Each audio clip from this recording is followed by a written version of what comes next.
Hello viewers, welcome back to my channel. I hope সকলে ভালো আছেন এবং সুস্থ আছেন।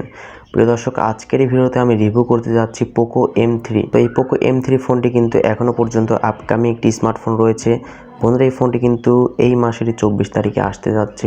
যদি জানতে ইচ্ছা হয় যে ফোনটিতে কী কী ফিচার রয়েছে, ফোনটিতে ক্যামেরা কত দেওয়া হয়েছে, র্যাম কত দেওয়া হয়েছে, ফোনটির ডিসপ্লেতে কী দেওয়া হয়েছে, তাহলে অবশ্যই ভিডিওটি সম্পূর্ণ দেখবেন।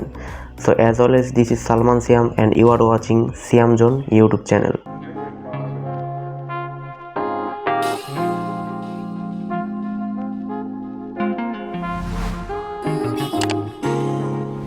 প্রিয় দর্শক, প্রথমেই বলে রাখি, ফোনটিতে কিন্তু একটু লিকেজ আমরা পেয়েছি।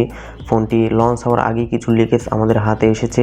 তো তারই ধারাবাহিকতায় কিছু লিকেজ আপনাদের মাঝে আমি শেয়ার করতে যাচ্ছি। সো অবশ্যই ভিডিওটি সম্পূর্ণ দেখবেন। তো প্রথমে আমরা ফোনটির ডিসপ্লে সেকশন নিয়ে কথা বলছি। ফোনটিতে কিন্তু আমরা 6.53 ইঞ্চিসের একটি ডিসপ্লে পেয়ে যাচ্ছি। তবে ডিসপ্লেটি আসলে কি ডিসপ্লে, আইপিএস ডিসপ্লে নাকি সুপার অ্যামোলেড ডিসপ্লে, এখানে কিন্তু উল্লেখ করা হয়নি, অর্থাৎ লিকেজে আসেনি।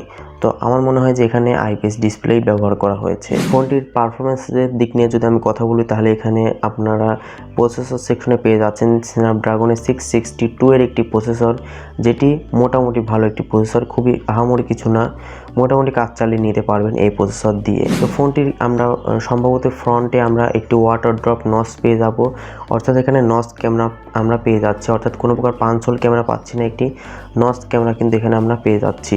এবং বন্ধুরা, ফোনটির ব্যাক ক্যামেরা নিয়ে যদি আমরা কথা বলি, তাহলে এখানে কোয়াড ক্যামেরা সেটআপ তো পাচ্ছি, তবে এর মেইন ক্যামেরা হিসেবে আমরা পাচ্ছি 48 মেগাপিক্সেলের একটি ক্যামেরা। পরবর্তী ক্যামেরাগুলো কত মেগাপিক্সেল দেওয়া হয়েছে তা এখানে উল্লেখ করা হয়নি। তো সেই ক্ষেত্রে আমরা কিন্তু এখানে কোয়াড ক্যামেরা সেটআপের পাশাপাশি মেইন ক্যামেরাতে 48 মেগাপিক্সেলের একটি ক্যামেরা কিন্তু পেয়ে যাচ্ছি, যেটা ভালো ব্যাপার। প্রিয় দর্শক, ফোনটিতে কিন্তু আমরা 6000 মিলিঅ্যাম্পিয়ারের ব্যাটারি পেয়ে যাচ্ছি। তো এই ব্যাটারি দিয়ে কিন্তু আমরা অলমোস্ট 2 দিন মতো ব্যাকআপ কিন্তু পেয়ে যাব। এবং বন্ধুরা, ফোনটির বক্সের সাথে কিন্তু আমরা 18 ওয়াটের ফাস্ট চার্জার পেয়ে যাচ্ছি। তো পোকো এখানে 10 ওয়াটের চার্জার না দিয়ে 18 ওয়াটের চার্জার দিয়েছে, যেটা খুবই ভালো ব্যাপার। বন্ধুরা, এই তো মোটামুটি লিক আমরা পেয়েছি পোকো M3 ফোনটি থেকে। ফোনটি এই নভেম্বরের 24 তারিখেই কিন্তু গ্লোবালি লঞ্চ হবে। তো বন্ধুরা, আশা করি ভিডিওটির মাধ্যমে একটু হলেও কিছু জানতে পেরেছেন। তো যদি চ্যানেলে নতুন হন, তাহলে অবশ্যই সাবস্ক্রাইব করে রাখবেন রেগুলার এই টাইপের রিভিউ ভিডিওগুলো পাওয়ার জন্য। তো বন্ধুরা, আজকের মতো এই পর্যন্তই। সবাই সুস্থ থাকবেন, ভালো থাকবেন, দেখা হচ্ছে পরবর্তী ভিডিওতে।